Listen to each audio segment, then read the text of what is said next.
Not only Indians, ఎవరైనా సరే illegal immigrants దరిదాపు 1,40,00,000 మంది ఉన్నారు ఇల్లీగల్ గా, ఎలాంటి ప్రాపర్ డాక్యుమెంట్స్ లేకుండా, ఏమీ లేకుండా ఉన్నారు. ఓకే, ఇండియన్స్ లో ఎవరైతే ఇల్లీగల్ గా ఉన్నారో 7,25,000 మందిని పంపిస్తున్నారు తప్ప రిమైనింగ్ ఉన్న వాళ్ళని ఎవరిని పంపించట్లా. అంటే వాళ్ళ తెలివితేటల్ని వాళ్ళు యూజ్ చేసుకుంటున్నారు. వాళ్ళ మీద ఎవరికి ఎలాంటి కోపము ఎలాంటి గ్రడ్జి లేదు.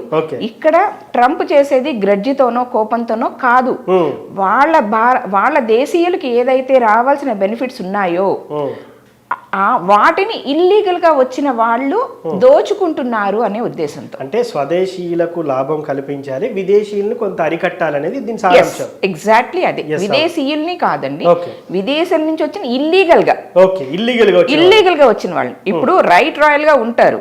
నేను ఎగ్జాంపుల్ చెప్తానండి, మా 2 పాపలు అక్కడే ఉంటారు, వాళ్ళు రైట్ రాయల్ గానే